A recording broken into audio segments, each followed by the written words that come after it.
Well, hello everyone, and welcome to this special live.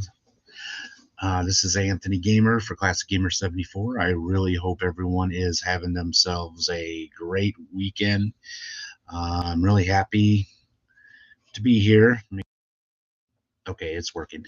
Anyway, really happy to be here. Hopefully, we'll get some folks stopping by here in just a moment. So what I'm doing today is I've been looking for some titles, some new games. Actually, I've been looking for some Sega Saturn games because I wanted to add. Oh, hello! I've been looking for some Sega Saturn titles because I am going to be doing some Sega Saturn stuff later. Um, but I wanted to also say that unfortunately, this week's episode is going to be delayed about a week because I need to get another peripheral. I think I said that right, peripheral, because I'm going to be doing the Toro games, and I do need to get a Pocket Station for the PlayStation 1 Toro game because you need to have the Pocket Station in order to play the game correctly. Um, So I won the auction on eBay, and now I'm just waiting for it to show up in the mail. So I'll be able to work on that episode and get it out. But so yeah, that's I'm looking forward to doing that because I've been really having fun doing research and playing the Toro games. It was my daughter that told me about it. I guess since I'm not from Japan, I never heard of the Toro games or the character Toro Isu because he is a mascot for Sony, but exclusively in Japan. But then for a short time, they had an Android game around 2021 that had him on it called Toro and Friends, but it got pulled unfortunately. And I've been speaking of that, but I'll get to that in a second about the BlueStacks.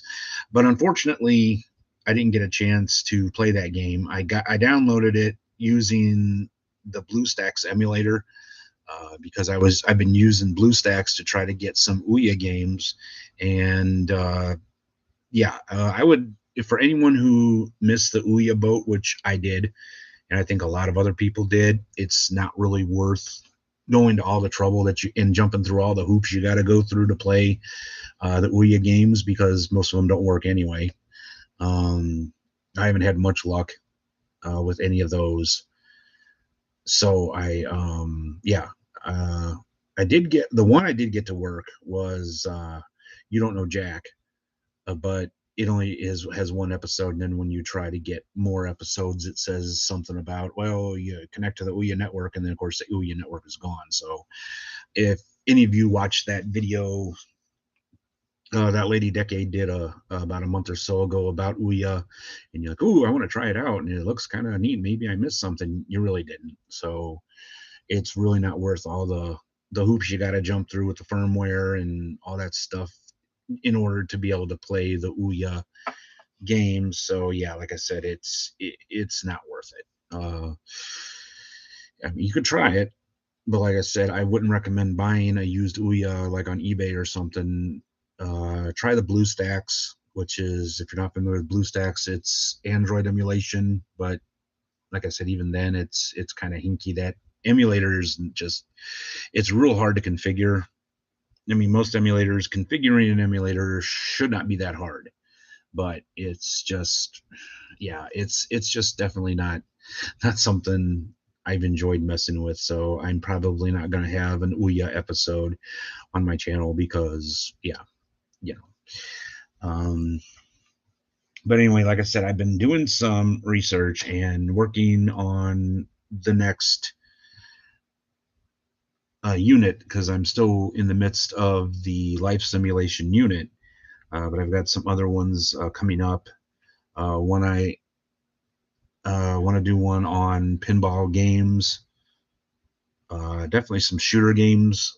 That's why I'm really doing research now for Sega Saturn, because there are a lot of shooter games on the Sega Saturn, many of which didn't get released here in America. Because let's face it, the Sega Saturn was a disaster. It was a failure here in America, which again was their own fault, because there was no new Sonic game. Although you can find two playable builds of Saturn. I mean, Sonic X, and then there is a couple fan games out there where they just basically got tired of waiting, so they finished it themselves. Again, I recommend, though, if you haven't found any of those, it's kind of neat to look at the playable builds, and then it's kind of neat to look at the version that was done for the fan made. But other than that, I don't. Yeah. But anyway, so what was my original point that I was talking about? Oh yeah, but so then I got a couple other units coming up. I was thinking I was gonna do the next game system. The next game system unit is gonna be the NES. So I was gonna do NES first, but then a long time subscriber, um,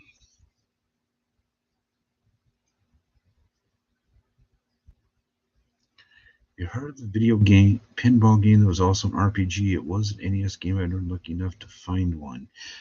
Do you remember the title of that game? I'm sure I have the ROM, because I've got, especially NES Famicom ROMs, I've got them coming out my ears.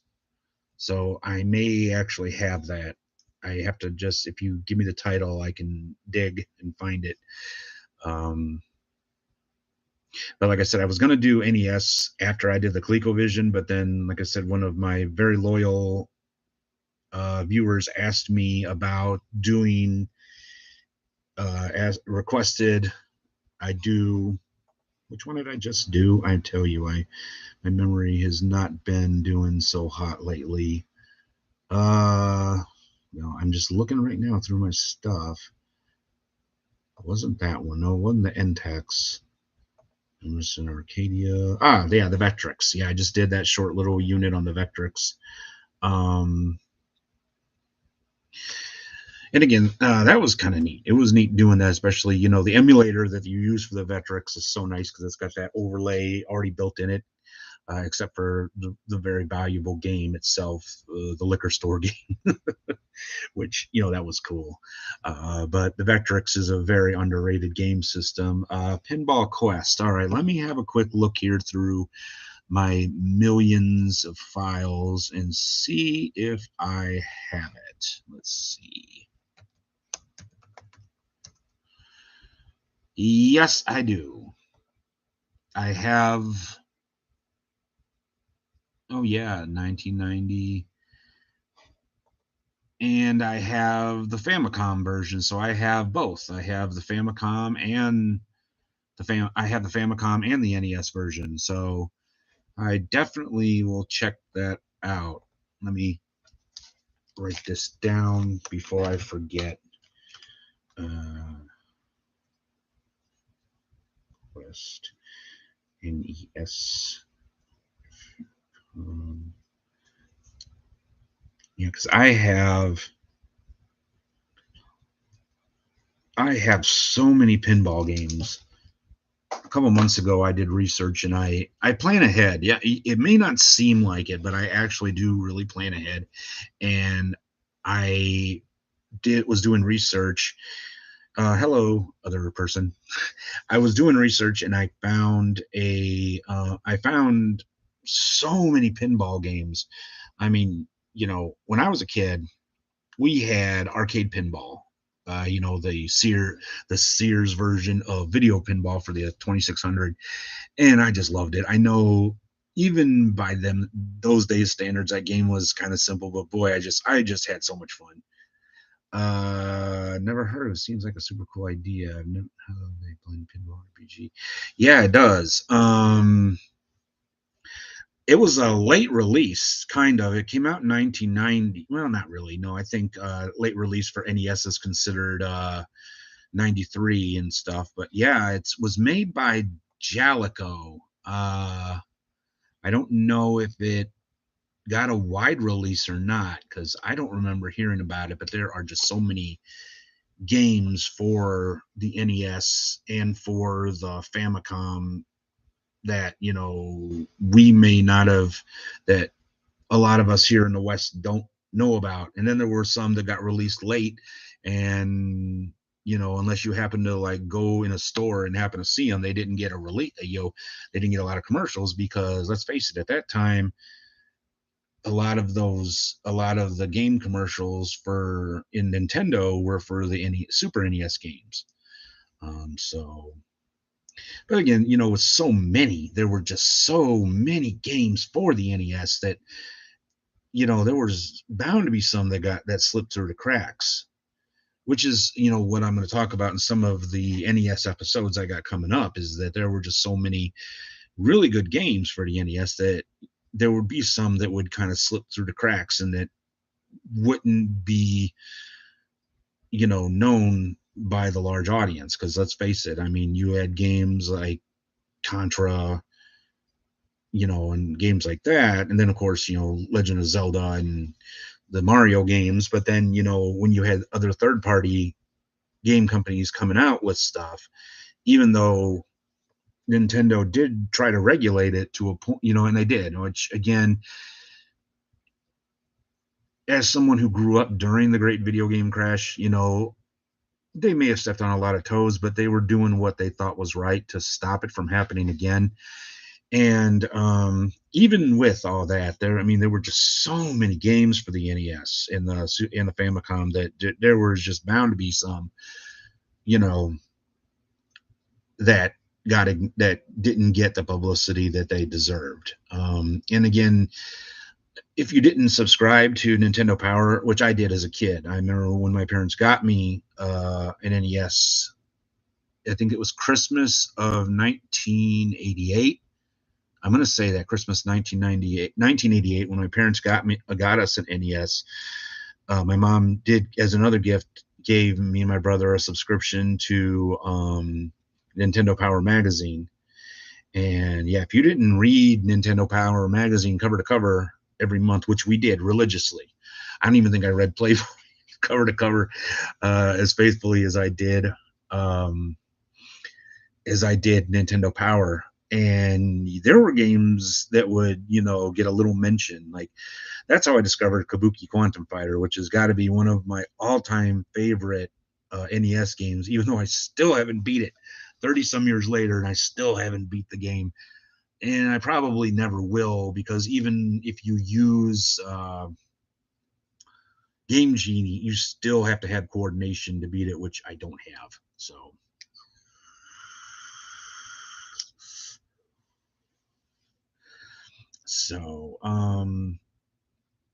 as I said, yeah, keep the questions coming in. If any of you got any questions, concerns, or anything y'all want to talk about, I love getting emails and love getting stuff from you guys. I have a Hyperkin NES clone that works pretty good. It won't play some. Yeah, see, that's an interest. Thank you for bringing that up. Again, Isolation Disorder, one of my most loyal viewers and my pal. I wanted to get an FDS, a Famicom Disk System. So I have a Famiclone, which is technically a Famicom, but it was made in China. And so I'm like, okay, it was easy to get and blah, blah, blah. And it plugs in the AV, yay. Well, I'd had it for a couple of years, and then I decided, well, I want to get an FDS. And then I found out about this peripheral online called an FDS stick that you can actually plug in to your Famicom, and you can, without having to get all the other crap of the disk system, like that little unit, and then those fragile discs that they had. So what I did was I got that black part that plugs in to the top of the Famicom, And then I got the FDS stick, which I do highly recommend getting. I plugged it up, I filled it up with all the ROMs, plugged it up, and I got a white screen. And I'm like,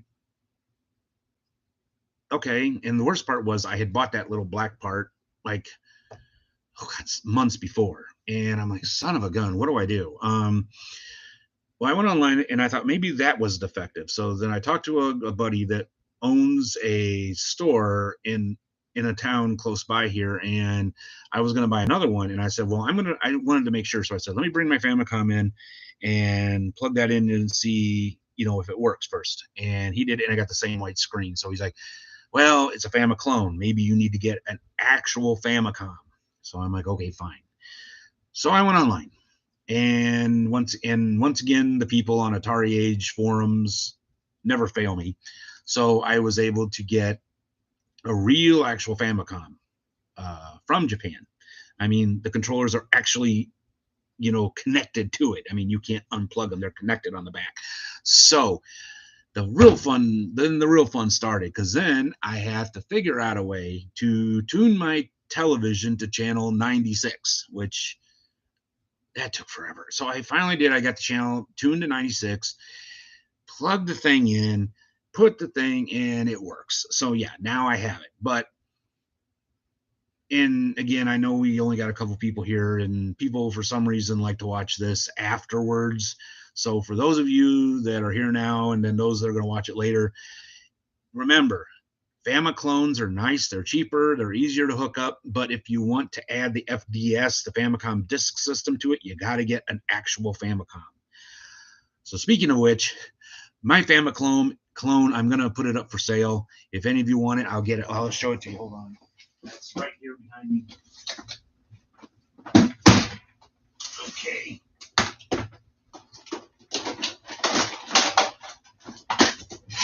Yeah, here it is. This is this is the Famiclone. It comes in a similar box, and if you open it, you'll see that it looks just like an they really did a nice job making it look just like a Famicom. But like I said, it's got an AV hookup, so you don't have to find channel 96, 95, and 96. The controllers are pretty nice. They come with turbo buttons. So if any of you are interested in purchasing this from me, I'm asking about $50. I'm asking $50 for it. If any of you would be interested, I'm going to post it on the Atari Age forums. I'm not going to post it on eBay, because I frankly am sick and tired of all these extra fees that they keep charging people. Like a multi-billion-dollar company needs to charge, people all that extra money. So while I'm here, sorry about that. This is that extra black thing that for the Famicom Disk System. This is, it's got this thing, and it plugs right in the top. And this is the FDS stick right here. It comes with a program, and you just load it up with Famicom Disk System games like Yomekuju, Doki Doki Panic, and a really cool version of Bubble Bobble. I know I love Bubble Bobble, so shut up. Anyway, so like when you're playing the game and it says flip the disc over, how do you flip the disc over? You just hit the button twice, and it automatically flips the ROM over, or in theory, the disc. So like I said, this will run you, I've seen them about $30 sometimes, and then the FDS stick is about 30. I paid 50 for that Famicom, and I've seen them go much higher than that. So if you want the full FDS experience, yeah, get you a real legit Famicom. Yep, here it is. This is my real legit Famicom right here. This is the one I got. Like I said, you can see in the back how the controllers come right out of it, but it's nice. Things were made much better back then, and which again, in a way, is kind of unfortunate. You can't disconnect, because I wouldn't mind using those Famiclone controllers, because you got the turbo buttons. But anyway, still, I'm just happy that I'm able to get the full experience.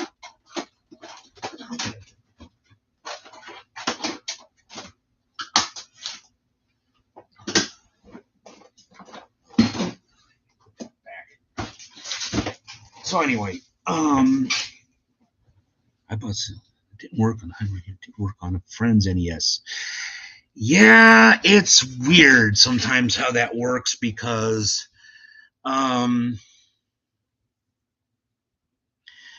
like for instance, the those multi-carts, they will work on original hardware. Hold on.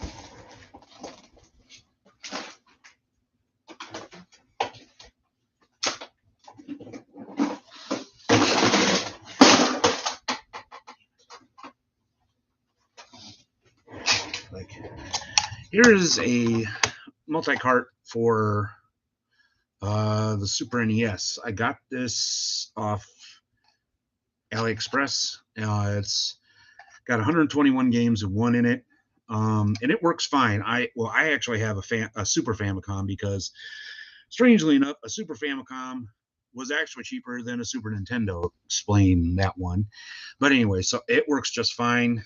Even with the little converter you got to put in the bottom, it works just fine. And this one I have for my Genesis is, and again, this is, you got a Genesis, get yourself one of these. You can get it off AliExpress. It's like 40-50 bucks. Oh, totally worth it. But they said right on, it says over 830 plus. Actually, it does have 1,277 games on it. And it will say right on it when you bought it, it says will not work on reissued Genesises, a reissued Genesis, like that one that all games at games came out with. This won't work, and this probably wouldn't work on a new Super Nintendo or something. but it has so far. I have original hardware. I didn't buy some of those new ones, but I've often heard that multi-carts don't work on those new ones. Like, I was at a game store where I regularly go, and they said, well, we got this really cool one here. It's got the NES and Super NES in one. And it was only $100. And I'm thinking, I better not, because I've got, the multi-carts, because let's face it, some of these games are so expensive. Like right here on the multi-cart, you see right up here at the top, Homebound, right there in that corner. And that game goes for like 300 bucks, so yeah, this pretty much paid for itself. But I also have an EverDrive that I'm coming in the mail for this, so I can play all the Super Famicom and the Super NES games all on one, on one cart. So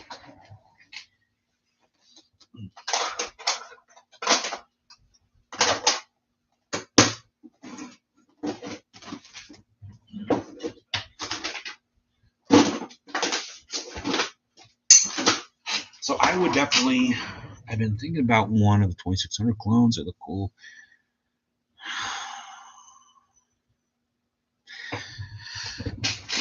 Yeah, same thing.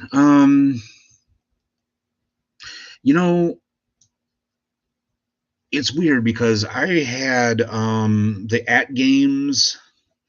I forgot what that thing was called. I gave it to my daughter because she's a Sonic fanatic, and I think I don't remember, it was one of the At Games plug and play things, and you can play 2600 games on it. You can play Sega Genesis games, you can play NES games. It's really cool. I forgot what it was called though. It's one of the At Games thing. I think it's got like Street Fighter on the box and stuff, but it won't play like newer 2600 games, like any of those games by John Champeau, any of those games, the new homebrews, and it won't play Pursuit of the Pink Panther. So just, if warn you about that it won't play that on. It won't play it. I don't know why. It will play like Combat and every other one. But now I had, and even with those, like I had the new what do you call that, the Atari plug and play ones, like the good ones where you can use your old joysticks and stuff. Those wouldn't play newer games either, because I had a contest when I was head of the when I was sponsor for the gaming club, and I gave it to one of my students, and I put everything in it.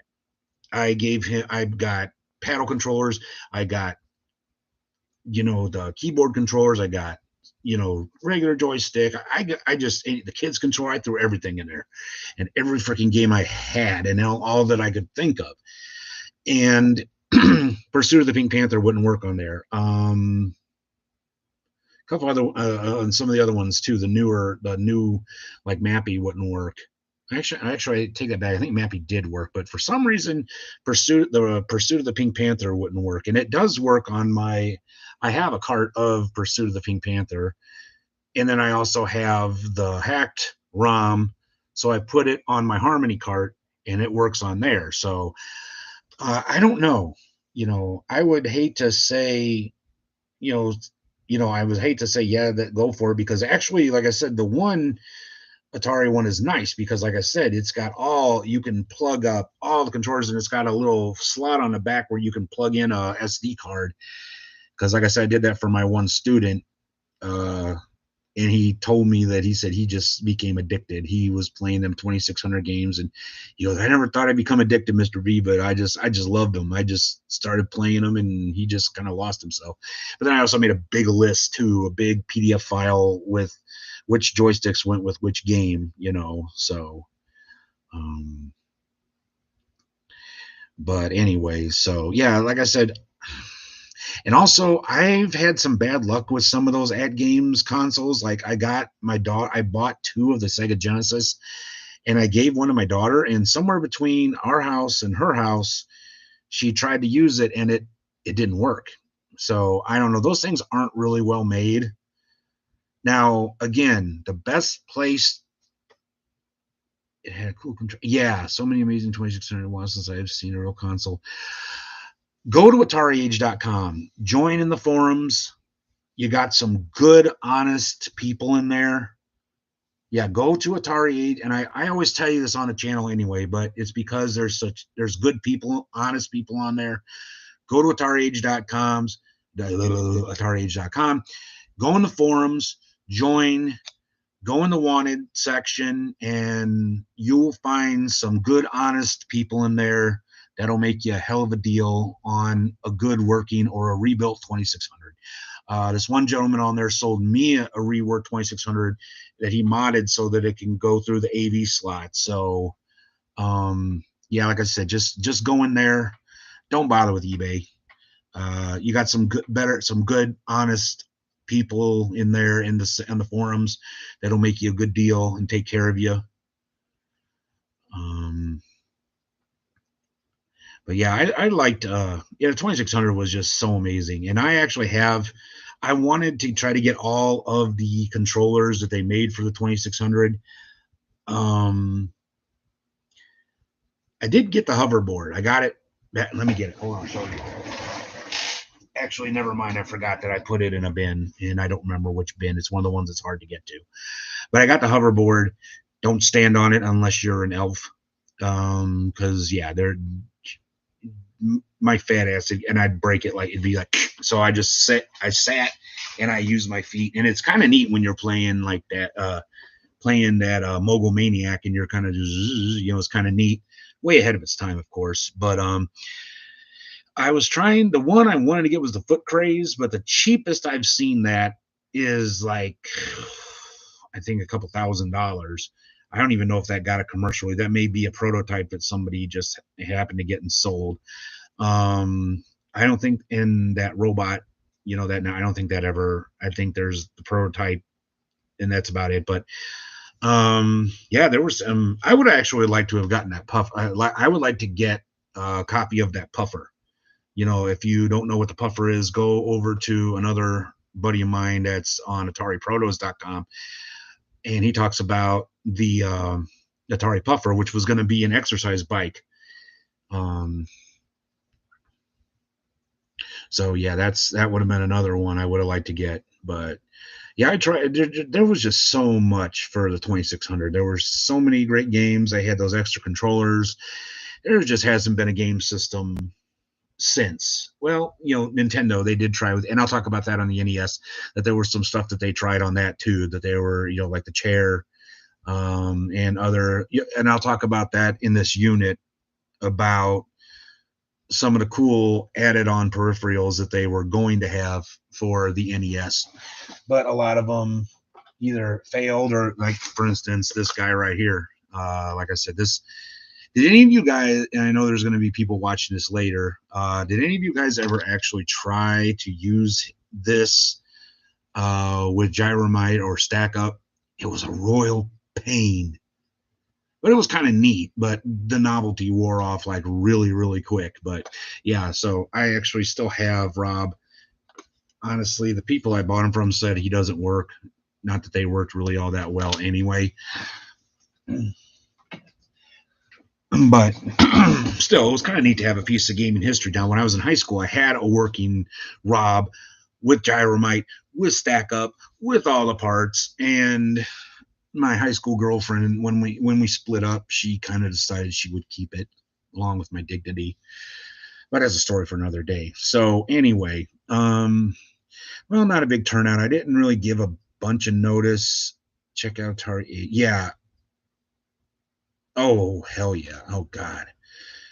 I know them catalogs are just, they got them all on there, and they got, oh, them catalogs. Man, I tell you, those were just great, weren't they? Those game catalogs that came with the game. Those, yeah, the artwork, the original Atari artwork was just, I loved those. I loved the artwork that they had in the catalogs, and they put on the carts and stuff, like for Haunted House and Adventure, and then that Las Vegas one where the chick is throwing the dice or the cards up in the air or whatever. Yeah, oh, those were the days, man. And then the Activision ones, of course, were cool too. But then, yeah,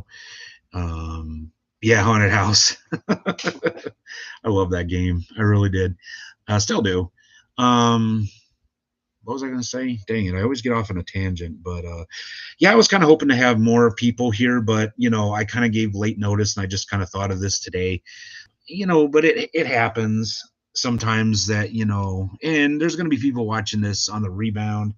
I mean, we had that last a couple times, and I'm going to try next time to get another one set up, but then I'm going to try to give notice so we can get more people, coming in here. Cause like I said, I love these, and unlike some people that do these live, I'm not going to be expecting people to send me money, and I'm not just going to ignore people, like some other YouTubers do, that they want you to, like, send them $5 before they'll even acknowledge your question. Because I don't care how big this channel gets someday, some people, I tell you. Well, I guess that's just some people. But anyway, I'm going to cut this short for now. Looks like I said, it's always a pleasure to see Mr. Isolation Disorder, one of the top of the fan list and buddy list of this channel. I think since day one. It's always great to talk to him. And I'm sorry you guys missed it. There was somebody lurking there for a while, but I don't know maybe who the hell that was, and they didn't say anything. But like I said, I'll try to give some more notice, like a day or so. I'll post something up here or in other places, like when I plan on doing it. It's just sometimes hard for me to plan a big ahead, but I always enjoy these. Well, I'll give about 5 more minutes. Mr. Isolation, anything else you wanted to talk about real quick? So, but I always enjoy doing these, and like I said, it doesn't matter how big this channel becomes. I'm gonna, not just say, oh, I'm gonna talk to this person because they just sent $5. Unbelievable. But, I guess when, you've got lots of fans, I guess, you can do that. But, oh, best way to get my books. Okay, excellent. Thank you. Much obliged. So I just did publish my 23rd book. The only way to get them is to go to Amazon. And so again, like I said, Again, they're all on Amazon. And that's my real name there, Anthony Ventrilo. And you can get them all at Amazon. All of my books, I try to have them in ebook and in ebook and paperback. I tried to set the prices as low as I could because, they want to charge so much. And even I don't make much off of it. And I don't care, you know, until I get a big book contract or something, which will probably never happen, But I mean, I'm not gonna expecting to make a lot off of them. I don't sell a lot of them, so I don't charge. I charge the minimum that Amazon will let me. Except with ebooks, you can charge as much as you want for that because they don't have to print it and all that stuff. But yeah, you can get any of my books on Amazon now. Not all of my 23 books are still in print, but all the newer ones are the gaming ones. I just released my second gaming book. It's called it's about edutainment games and microcomputing in the early microcomputing. So that's the late 70s all the way up to 1990. So there's lots of Apple IIe games, Commodore, a lot of them in there. So yeah, and even like my fairy tale book I just did called The Knight and the Princess, The Tale of the Knight and the Princess. That's an ebook and stuff too. But I really like the artwork that I used. I used DALL-E 2 for the artwork, and it just turned out beautiful. Then so most all of mine are available there on Amazon. Just put my name in there, Anthony Ventrilo, and yeah, like I said, I appreciate it, because like I said, it's fun, even if they don't, even for if there's any afterward, after this is released, if there's any budding writers out there, again, don't get discouraged. If you put a book for sale on Amazon and you're not selling it well, and you paid for publicity, like you paid somebody to tell people about it, and you told your friends and family, and if it doesn't sell really big, and like you get a royalty check for $20, don't give up. Just keep doing it. It's for the fun. It's just a matter of pride to see your name, a book that out there that you worked so hard on. And if people don't appreciate it, a lot of the greatest writers weren't appreciated during their lifetime anyway. So, just you do it for the fun, and you do it for the creative output. It's nice. It would be nice to get paid to do it. It would be nice that if every new book I wrote was going to someday be a movie, but what can you say? That's, oh, cool. Oh yeah, God, I tried doing comics when I was a kid. I'm just not, I'll tell you, my daughter is an amazing artist. My daughter JoJo, she is a great artist. I mean, just amazing. Yeah, I've seen some really nice self-published comics over the years. Uh Really nice ones. My ex-boss put out a good one, but anyway, so I'm going to let you guys go. I will be back later this week, and I'll give you more notice. So take care of yourselves. God bless. Bye, everyone. Hello.